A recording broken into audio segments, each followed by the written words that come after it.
வணக்கம் நண்பர்களே.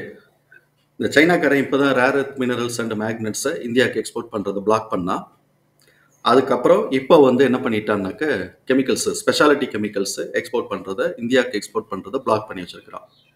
இது முக்கியமாக உரம் தயாரிக்கிறதுக்கான முக்கியமான மூலப்பொருள். அதைத்தான் இப்போ பிளாக் பண்ணி வச்சுருக்கிறான். இது சம்மந்தமான ஒரு அலசல், ஒரு பார்வை. இந்த உரம் தயாரிக்கிறதுக்கு முக்கியமான மூலப்பொருளாக இருக்கிறது பாஸ்பரஸ். அதுக்கப்புறம் பாஸ்பேட்டும் பாஸ்பரஸும் ஒன்றான்னு தெரியல நமக்கு. பாஸ்பேட் இருக்குது, அமோனியம் இருக்குது, டை அமோனியம்.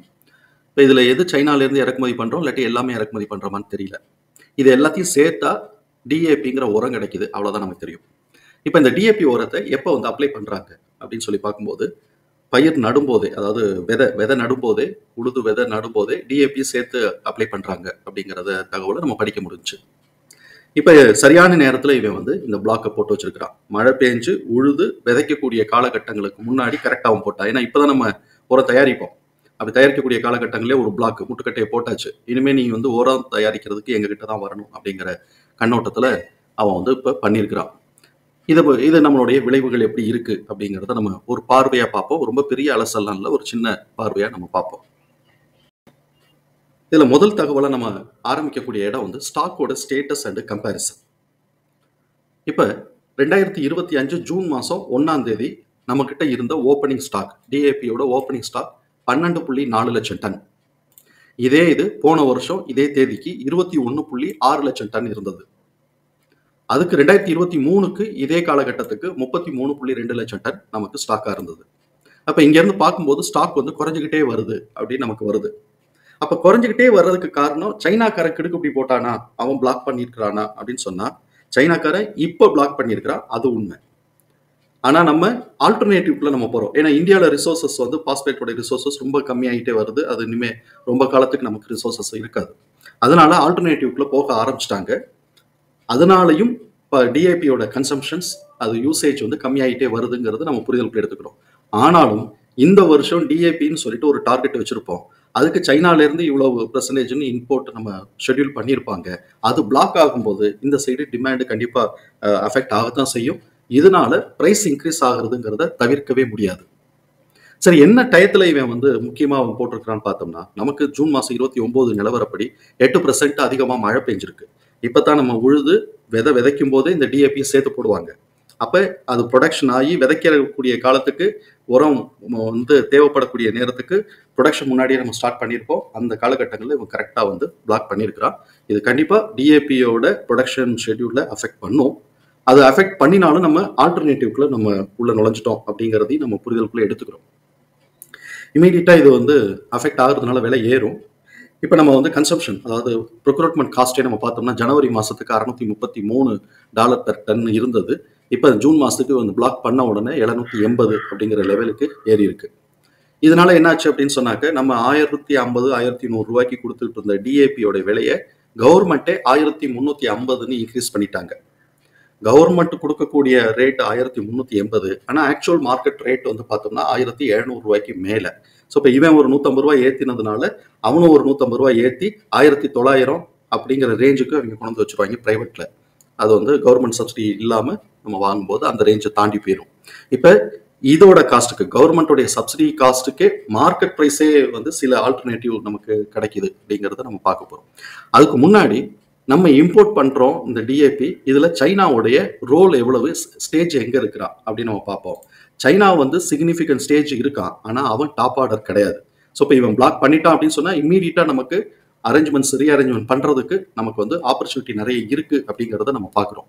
இது பார்த்தோம் அப்படின்னு சொன்னோம்னாக்க, ஒரு 2020லேருந்து 2024, 25 போன வருஷம் வரைக்கும், அதாவது இந்த டிசம்பர் ஜனவரி வரைக்கும், டிசம்பர் வரைக்கும்னு வச்சுக்கோமே, இந்த காலகட்டத்தில் சவுதி அரேபியா தான் நமக்கு டாப் எக்ஸ்போர்ட்டராக இருந்திருக்கிறாங்க. நம்ம சவுதி அரேபியாவிலேருந்து தான் நிறைய வாங்கியிருக்கிறோம். அது நமக்கு ஒரு எக்ஸ்போர்ட் பண்ணக்கூடிய கண்ட்ரியாக இருக்குன்னா நமக்கு சவுதி அரேபியா. ரெண்டாவது மொரோக்கோ. அப்படியே அந்த 10%, 14%ங்கிறத அப்படியே மேனேஜ் பண்ணிட்டு வரோம். சவுதி அரேபியாவிலேருந்து அந்த 18%ங்கிறத ஆவரேஜ் மேனேஜ் பண்ணிட்டு வராங்க. ஆனால் சைனாலேருந்து பார்த்தோம்னா 15% இருந்தது. அப்புறம் 2021, 22ல் 20 போனது. அதுக்கப்புறம் 23, 24ல் 22 போனது. இப்போ 2024, 25ல் 8.43. இப்ப இந்த வருஷத்துக்கு நமக்கு ஒரு 20ன்னு தேவைப்பட்டா கூட இவன் பிளாக் பண்ணா அப்படின்னு சொன்னாக்க, நமக்கு சைனா அண்ட் ரஷ்யா விட்டுட்டோம்னா, இந்த சைடு வந்து நமக்கு Australia, Jordan, Morocco and Saudi Arabia இவங்கெல்லாம் நமக்கு இருக்கிறாங்க. நம்ம எங்க வேணாலும் நம்ம அதை பிரிச்சு ஆல்டர்னேட்டிவா நம்ம டிசிஷனுக்குள்ள போயிடலாம் அப்படிங்கிறதுக்கான ஒரு ஹோப் இருக்குங்கிறத நம்ம பார்ப்போம். சைனா கீ பிளேயர் தான், நமக்கு இம்போர்ட் பண்றதில்ல, நம்ம எக்ஸ்போர்ட் பண்றதில்ல. அதே சமயத்துல அவன் மாத்திரமே அவன் தான் ஒரு டாப் பிளேயர், அவன் பிளாக் பண்ணிட்டானா நமக்கு ஒண்ணுமே கிடைக்காது அப்படிங்கிற அளவுக்கு இங்க சுச்சுவேஷன் இல்லைங்கிறத நம்ம வந்து புரிதலுக்குள்ள எடுத்துக்கிறோம். இப்ப நம்ம இங்க பார்த்தோம் 2 காரணம்னு பார்த்தோம். ஒண்ணு குறைஞ்சிக்கிட்டே வந்தது, சைனாக்காரன் இந்த வருஷத்துக்கு எக்ஸ்போர்ட் பண்ணதை பிளாக் பண்ணியிருக்கான். ஆனா குறைஞ்சிக்கிட்டே வர்றதுக்குனாக்க ஒரு கல்ச்சரே மாறுதுன்னு அர்த்தம். எப்படி கல்ச்சர் மாறிக்கிட்டே வருது அப்படின்னு சொன்னாக்க, ஆல்டர்னேட்டிவா டிஏபிக்கு ஆல்டர்னேட்டிவா என்பிகேஎஸ், ஏபிஎஸ், எஸ்எஸ்பி இந்த சைடு இருக்கக்கூடிய இந்த உரங்களை வந்து ஃபோக்கஸ் பண்ண ஆரம்பிச்சிட்டாங்க. இதை ஃபார்மர்ஸும் அடாப்ட் பண்ண ஆரம்பிச்சிட்டாங்கிறது தான் இந்த இடத்துல நமக்கு ஒரு நல்ல செய்தி. இது என்ன அப்படின்னு சொன்னாக்க, இந்த டிஏபி வர்றதுக்கு முன்னாடி நான் சின்ன வயசுல ஆட் பார்த்துருக்கேன். ஸ்பிக் யூரியான்னு சொன்னா கூட எனக்கு தெரியாது, ஸ்பிக் யூரியானா தான் தெரியும். யூரியா ஃபர்ஸ்ட் பிரைமா இருந்தது. டிஏபி வந்த உடனே யூரியாவோட கன்சம்ஷன் கம்மி ஆயிடுச்சு, யூட்டிலைசேஷன் அண்ட் கன்சம்ஷன் குறைஞ்சிருக்கு. இப்போ நம்ம வந்து என்பிகேஎஸ், ஏபிஎஸ், எஸ்எஸ்பி இந்த சைடு நம்ம போக ஆரம்பிச்சோம்னா டிஏபியோட கன்சம்ஷன் ரேட்டு படிப்படியாக குறைஞ்சிக்கிட்டே வந்திருக்கு அப்படிங்கிறது தான் நம்ம இந்த இதில் நம்ம வந்து அந்த தகவல்கள்ல இருந்து நம்ம புரிஞ்சுக்கிட்டது.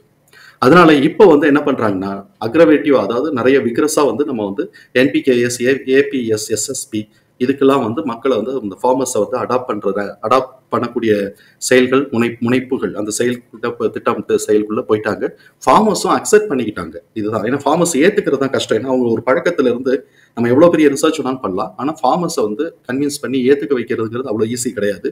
ஆனா ஃபார்மர்ஸை ஏத்துக்க ஆரம்பிச்சிட்டாங்க. இப்ப என்ன ஆகுது, இப்ப என்பிகேஎஸ் உடைய ரேட்டு நம்ம பாக்குறோம்னா, டிஏபியோட ரேட்டு மார்க்கெட் ரேட்டு 1700 இப்போ மார்க்கெட் ரேட் விற்கிறாங்கன்னு வச்சுக்கோங்க. கவர்மெண்ட் ரேட் தனி, சப்சிடி ரேட் தனி. மார்க்கெட் ரேட் 1700 1700 வருதுனாக்க அது வந்து 1300 1400 என்பிகேஎஸ்ஏ கிடைக்கும். என்பிகேஎஸ்ஓ ஏபிஎஸ்ஓ அந்த ரேட்டு கிடைக்கும்.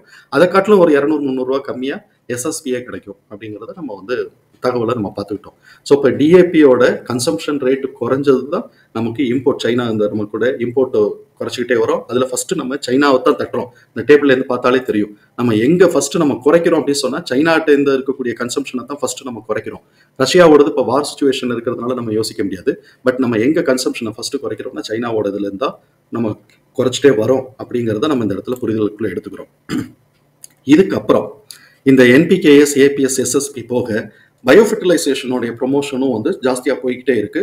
அது சம்பந்தமா அதுக்கு உண்டான கம்பெனிஸோடைய மார்க்கெட்டிங்க்கும் வந்து விகரஸாக அவங்க பண்ணிட்டு இருக்கிறாங்க. அதனால பின்னாடி ஒரு கல்ச்சுரல் சேஞ்ச், யூரியால இருந்து டிஏபி மாறுறது, டிஏபியில இருந்து என்பிகேஎஸ் இந்த மாதிரி கெமிக்கல்ல இருந்து பயோ ஃபெர்டிலைசர்ஸுக்கு வந்து ஒரு கல்ச்சுரல் ஷிஃப்ட் கிடைச்சாலும் ஆச்சரியப்படுறதுக்கு இல்லை. நம்ம இப்போ இருக்கக்கூடிய கண்டிஷன்ஸ்ல சைனா பிளாக் பண்ணிட்டான் அப்படின்னு சொன்னாக்க உரத்தோட ஃபெர்டிலைசர்ஸ் கம்பெனிஸோட ஷேர்ஸ் எல்லாம் பெருசாக அடி வாங்கிருமா அப்படின்னு சொன்னாக்க ஒரு இந்த நியூஸுக்கு உண்டான இம்பாக்ட் இருக்கலாமே தவிர்த்து, பட் இந்த ப்ராசஸ் அவங்களுடைய பிஸ்னஸ் அப்படின்னு சொல்லி நம்ம பார்க்கும்போது பின்னாடி பெரிய இம்பாக்ட் இருக்குமா அப்படிங்கிறது என் பார்வையில் ஒரு சந்தேகத்துக்குரியது தான். இப்போ எந்தெந்த கம்பெனிஸ்லாம் இப்போ ஏன்னா இந்த வருஷத்துலேருந்து என்பிகேஎஸ் இன்னும் கொஞ்சம் விகரஸாக அவங்க அடாப்ட் பண்ண ஆரம்பிச்சிருவாங்க. மார்க்கெட் ரேட்டுக்கு ஒன்று இருக்குது, ப்ளஸ் பெர்ஃபார்மன்சஸ் இருக்குது. டிஏபியை காட்டில் என்பிகேஎஸ் அண்ட் ஏபிஎஸ் வந்து பெர்ஃபார்மன்சஸ் கூடங்கிறது, நல்ல எஃபிஷியன்ட்டுங்கிறது நம்ம புரிதலுக்குள்ள எடுத்துக்கிறோம். இப்போ ஃபார்மர்ஸும் கன்வெர்ட் ஆகிட்டதுனால இதோடைய சேல்ஸ் பூஸ்ட் ஆகும், இதோடைய டிமாண்ட் பூஸ்ட் ஆகும். அப்போ இதை ப்ரொடியூஸ் பண்ணக்கூடிய கம்பெனிஸ்லாம் யார் அப்படின்னு பார்க்கணும். யூரியா அண்டு டிஏபி அந்த கம்பெனிஸை காட்டலும். யூரியா வந்து ஸ்பிக் யூரியா அந்த மாதிரி இருந்தது, இப்போ அவங்கெல்லாம் இல்லை. இப்போ டிஏபி பண்ணுறவங்க எல்லாருமே பண்ணுறாங்க. ஆனால் இப்போ நமக்கான டிமாண்ட் வந்து இனிமேல் என்பிகேஎஸ், ஏபிஎஸ், எஸ்எஸ்பிங்கும் போது யாராக இருக்கலாம், எந்தெந்த கம்பெனிஸாக ப்ரொடியூஸ் பண்ணுறாங்களோ அந்த கம்பெனியை ஃபோக்கஸ் பண்ணோம்னா கொஞ்சம் நமக்கு வந்து நல்லா ரிசல்ட் இருக்குங்கிறது நம்மளுடைய பார்வை. இப்போ எந்தெந்த கம்பெனிஸ்லாம் இது என்பிகேஎஸ், ஏபிஎஸ் அண்ட் எஸ்எஸ்பி இதை ப்ரொடியூஸ் பண்ணக்கூடிய கம்பெனிஸ் யார் அப்படின்னு சொன்னோம்னாக்க டாடா கெமிக்கல்ஸ் இருக்கிறாங்க, கோரமண்டல் இன்டர்நேஷனல் இருக்கிறாங்க, Pradeep phosphates and Mangalore chemicals and fertilisers. இவங்க 2 பேரும் சேர்ந்து ஐஎஃப்எஃப்சி, இந்தியன் ஃபார்மர்ஸ் ஃபெர்டிலைசர்ஸ் கோஆபரேட்டிவ்க்கு இவங்க தான் வந்து அந்த என்பிகேஎஸ் அண்ட் ஏபிஎஸ் போட்டு கொடுக்குறாங்க. Then fertilisers and chemicals Travancore, Gujarat state fertilisers and chemicals, Chambal fertilisers and chemicals, Rashtriya chemicals and fertilisers, national fertilisers, Zuari agro, அதுக்கப்புறம் கைதான் கெமிக்கல்ஸ் அண்ட் ஃபெர்டிலைசர்ஸ். இவங்க தான் எஸ்எஸ்பி போடுறாங்க. மிச்சதுலலாம் எஸ்எஸ்பின்னு நான் வார்த்தை படித்த மாதிரி படிக்க முடியல. அவங்கெல்லாம் இந்த என்பிகே வந்து காம்ப்ளெக்ஸ் அப்படின்னு சொல்லிடுறாங்க. காம்ப்ளெக்ஸ் அது வந்து ஃபெர்டிலைசர்ஸ் ஏதோ ஒன்று சொல்கிறாங்க. அதுக்கப்புறம் வந்து அதுலேருந்து நான் புரிஞ்சுக்கிட்டேன். அதுக்கப்புறம் இவங்க வந்து எஸ்எஸ்பிங்கிறது நேரடியாக சொன்னது இந்த கைதான் கெமிக்கல்ஸ் அண்ட் ஃபெர்டிலைசர்ஸ் தான் எஸ்எஸ்பியை நேரடியாக சொல்கிறாங்க. அதுக்கப்புறம் ஆரிஸ் அக்ரோ இவங்க வந்து காம்ப்ளெக்ஸ் பண்ணுறாங்க. தென் பயோ ஃபெர்டிலைசர்ஸ் அப்படின்னு வரும்போது முக்கியமான ஸ்டாக்ஸ் நிறைய இருக்கலாம். பட் எனக்கு கிடைக்கிற முக்கியமான ஸ்டாக், நான் ஸ்க்ரீன் அவுட்டில் எனக்கு கிடைச்ச முக்கியமான ஸ்டாக்னாக்க Gujarat Narmada valley fertilisers and chemicals, national fertilisers, Rashtriya chemicals and fertilisers, Madras fertilisers, Krishak Bharati cooperative limited, Chambal fertilisers, அதுக்கப்புறம் நோவா அக்ரிடெக், இதெல்லாம் வந்து இருக்குது. இது போக இன்னும் ஒன்று ஏதோ பிரதீப் இங்கேயே பார்த்துட்டோம். ஓகே, பிரதீப் இங்கே பார்த்துட்டோம். இதெல்லாம் வந்து நமக்கு வந்து ஸ்டாக்கை வந்து ஃபியூச்சருக்கு ஃபோக்கஸ் பண்ணலாம். இப்போ இன்னும் பெருசாக அந்த சைனாவோட நியூஸ்னால ஒரு சின்ன சேஞ்சஸ் இருக்கலாமே தவிர்த்து ரொம்ப பெரிய லெவலில் இது இருக்குமா அப்படின்னு யோசிக்கிறோம். ஈவன் இந்த இடத்துல நம்ம தீபக் ஃபெர்டிலைசர்ஸையும் விட்டுட்டோம். அதை நான் சேர்த்து எழுதேன் 13வது நம்பராக தீபக் ஃபெர்டிலைசர்ஸ், அதையும் நான் சேர்த்துக்கிறேன். நான் வந்து ஃபெர்டிலைசர்ஸ் அதையும் நான் சேர்த்துக்கிறேன். அது சேர்க்காம விட்டுட்டேன், இதையும் நான் சேர்த்துக்கிறேன். ஸோ தகவல் நமக்கு பயனுள்ளதாக இருக்கும் நம்பரே. தகவல் பயனுள்ளதாக இருந்ததுன்னா சங்கருக்கு ரொம்ப சந்தோஷம். நம்மளை ஆதரிக்கிற அனைத்து நல்ல உள்ளங்களுக்கு நன்றி. வளமுடன் வாழ்க. நன்றி நண்பர்கள்.